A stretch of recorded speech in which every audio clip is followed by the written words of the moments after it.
your teacher Tabassum Riaz Khan welcomes you to the Brihanmumbai Mahanagarpalika Education Department MCGM virtual class.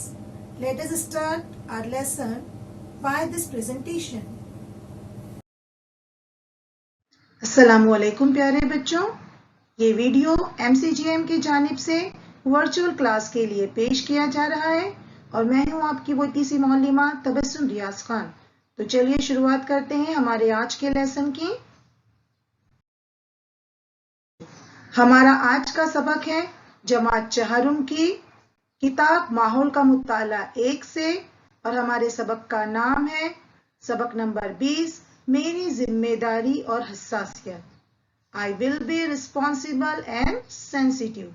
तो चलिए शुरुआत करते हैं। जिम्मेदारी और हसासियत, अब इसे हम जरा तस्वीरों के जरिए समझने की कोशिश करते हैं बच्चों।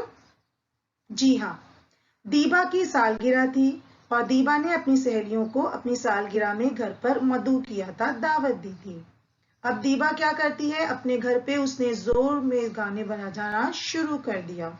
सब हंस बोल रहे थे, गाने सुन रहे थे, लेकिन दीबा के पड़ोस में जो दादाजी रहते थे उनको दीबा के घर से आने वाली तेज आवाज से परेशानी होने लगी।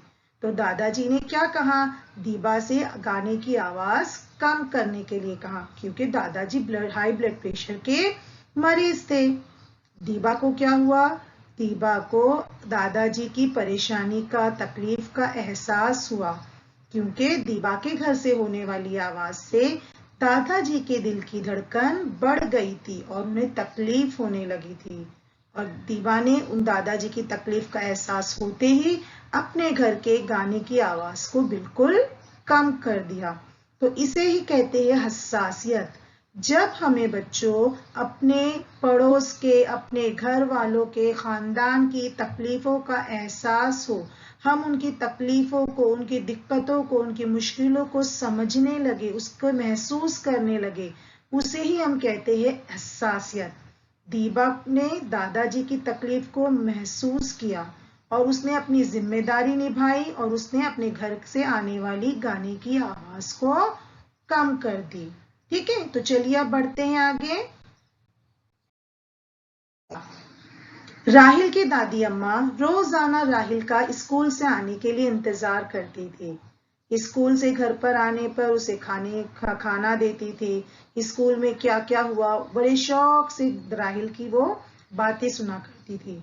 लेकिन राहिल क्या करता था, राहिल अपने दादी जी को बताने के लिए जो है वो बेजारगी महसूस करता था, अपनी दादी जी से बात करने में बेजारगी महसूस करता था। उसे ऐसा लगता था कि इसकी बजाय अगर वो कार्टून शो टीवी पर कोई प्रोग्राम देखे तो राहिल के अम्मी और अब्बू ने ये महसूस किया कि जो है राहिल अपनी दादी से बेजारगी महसूस करता है, उनकी बातें नहीं सुनता है, उन्हें कुछ बताता नहीं है, उनसे बातचीत नहीं करता।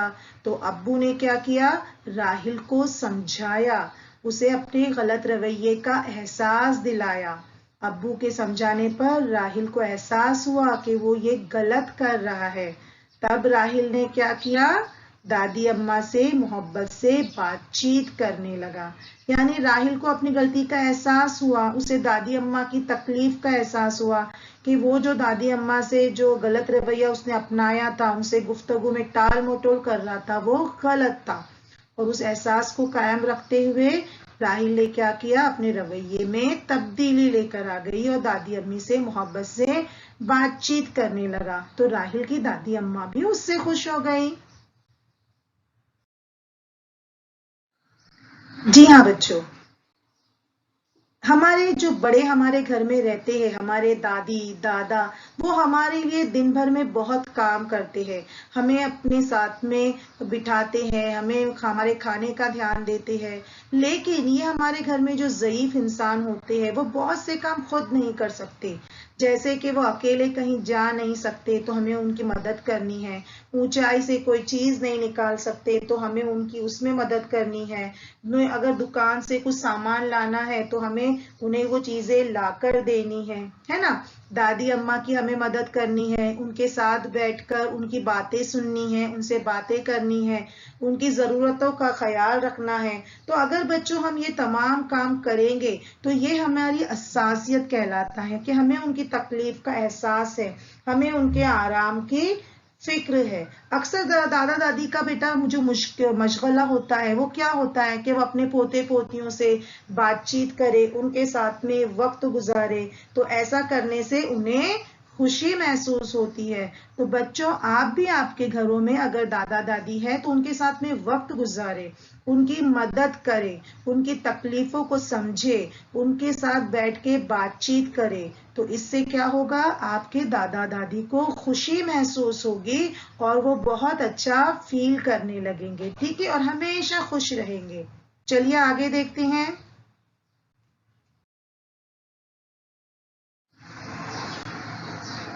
बताइए तो भला, घर या पड़ोस में अगर आपके कोई मरीज हो तो आप क्या करेंगे, आप उसका एहसास किस तरह करोगे। तो बच्चों यहाँ पर एक टेबल दिया गया है जिसमें कुछ जुमले दिए गए हैं।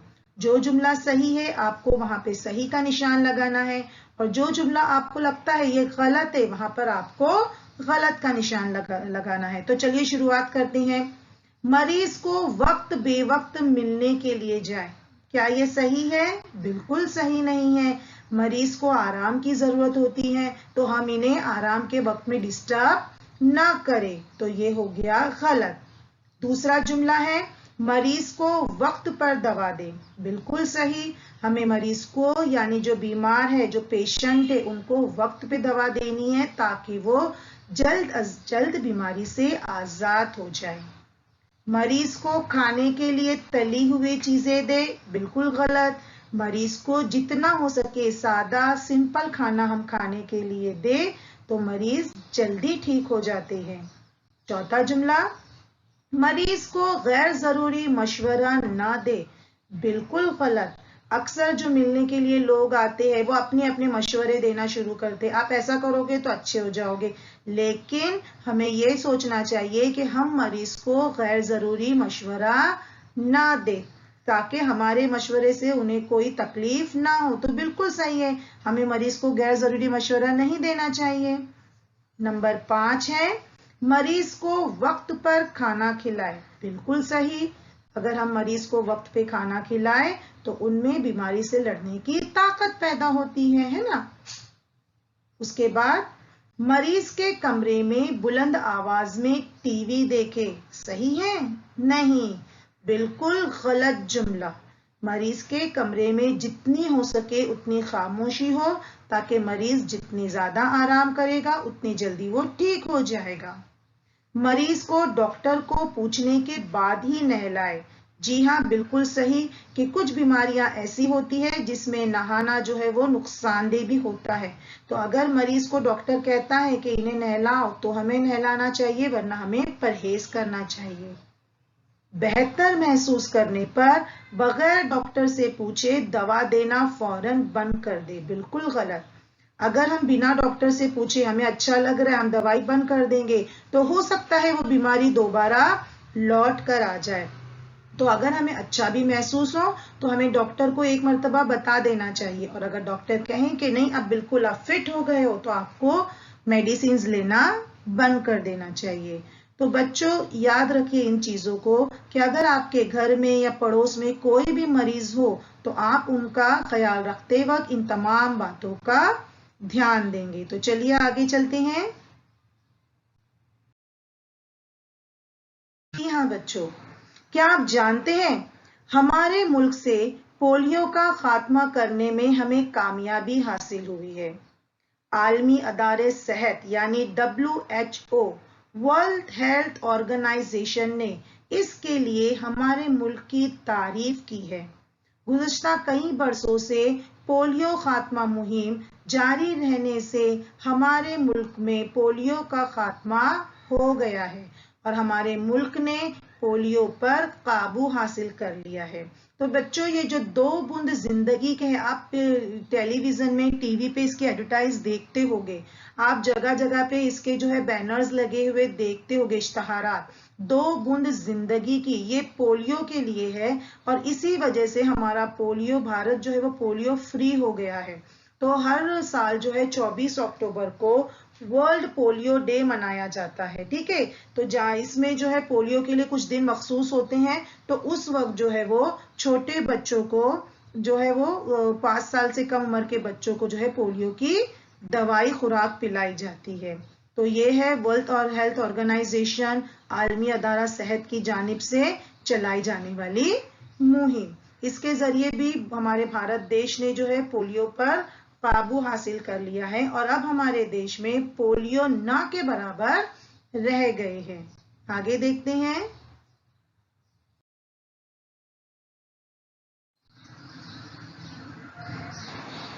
مخصوص ضرورت مند افراد کے تئیں میری ذمہ داری. اب یہ مخصوص ضرورت مند افراد کون ہیں؟ تو بچوں، ایسے بچے جن کے کوئی حادثے کی وجہ سے پیر چلے گئے ہیں، جو معذور ہے، جو پیر سے چل نہیں سکتے، ایسے بچے، ایسے لوگ جو آنکھوں سے دیکھ نہیں سکتے، جنہیں ہم نابینا کہتے ہیں، ہے نا؟ اور ایسے بچے یا انسان جو بول نہیں سکتے، جو سن نہیں سکتے، تو ان بچوں کو یا ایسے لوگوں کو مخصوص ضرورت مند افراد کہتے ہیں، کیونکہ انہیں خاص ضرورت ہوتی ہے، خاص مدد کی ضرورت ہوتی ہے. ہم میں سے چند ایسے لوگ ہیں جو پیدائشی بیماری یا کسی حادثے کی وجہ سے جسمانی طور پر معذور ہو جاتے ہیں.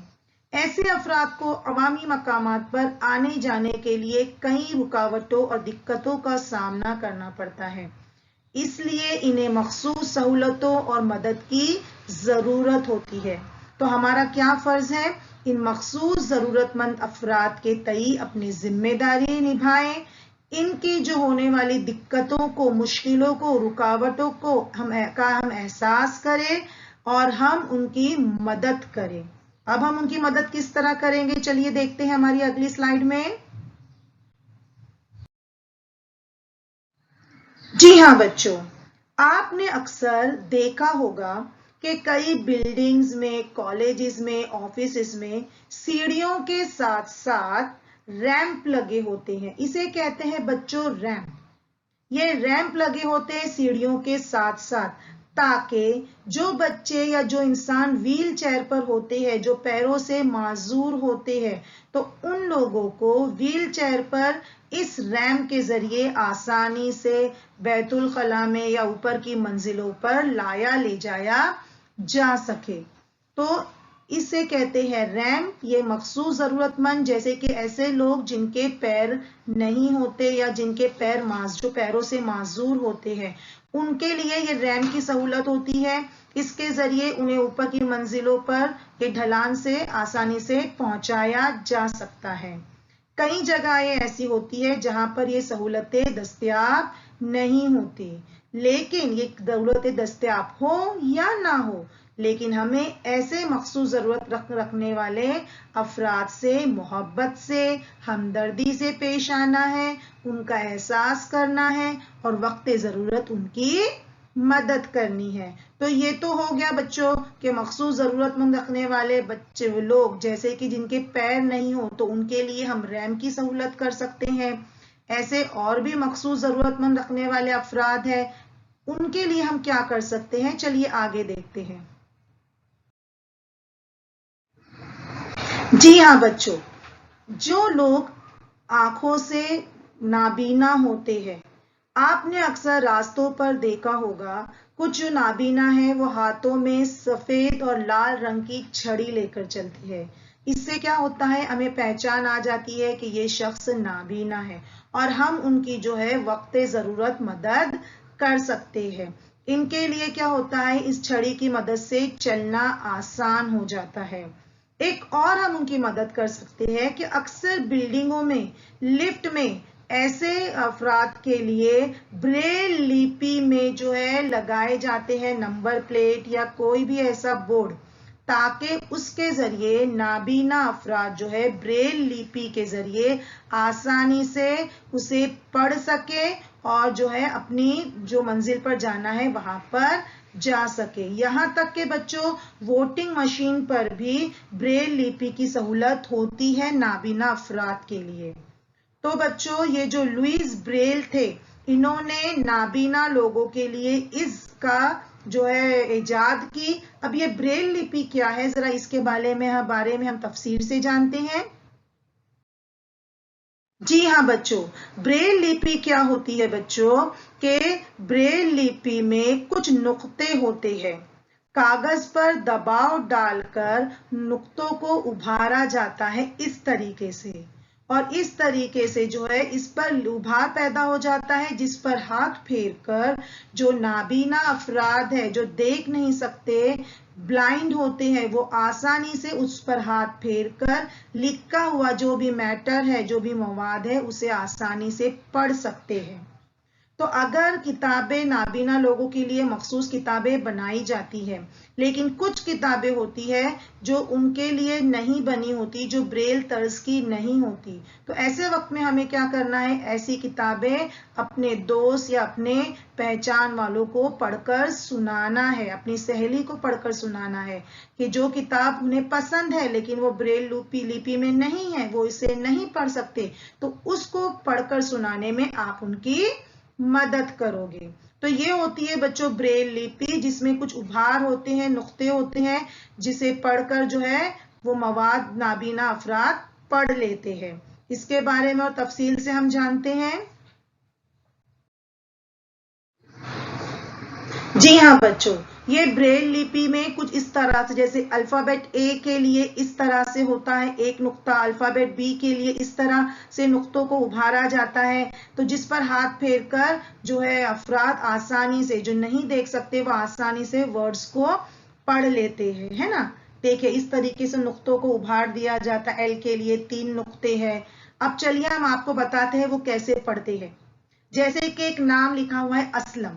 اب اسلم میں سٹارٹنگ میں اے ہے تو اے کے لیے ہم کیا یوز کرتے ہیں، ایک نقطہ، ہے نا، اس طرح کی تصویر.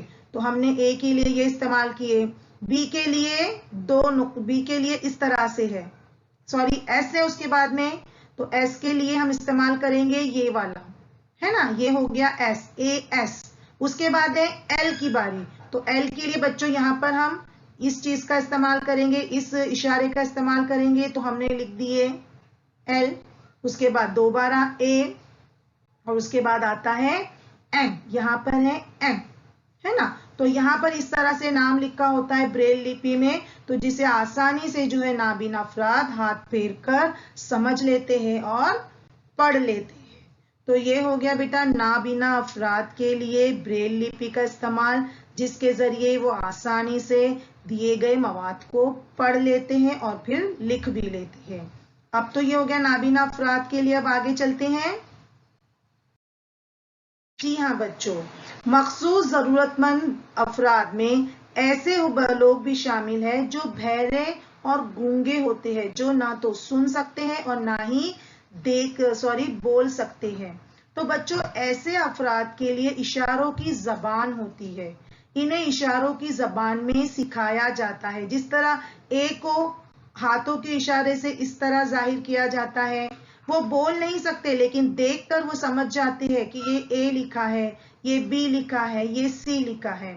تو اس طرح انہیں ایک دوسرے سے بات چیت کرنے کے لیے بھی اشاروں کی زبان کا استعمال کرتے ہیں. اور ایسے بچوں کے لیے مخصوص اسکول ہوتے ہیں، مخصوص ٹیچرز ہوتی ہے جو انہیں کی زبان میں یعنی اشارے کی زبان میں تعلیم دیتے ہیں. تو جیسے ان بچوں کا احساس رکھ کے ایسے لوگوں کا احساس رکھا گیا اور حکومت نے اپنی ذمہ داری نبھائی اور ان کے لیے ایسی اسکولیں بنائی جس میں وہ آسانی سے تعلیم حاصل کر سکتے ہیں اشاروں کی زبان میں. تو یہ تو ہو گیا بچوں مخصوص ضرورت مند افراد کا احساس کر کے ان کے لیے جو سہولتیں مہیا کی گئی. اب آگے دیکھتے ہیں ہم.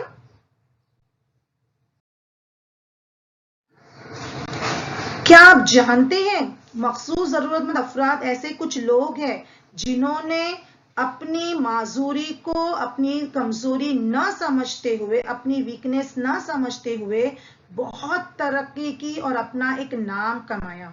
उसमें सबसे पहले नाम आता है सुधा चंद्रन का।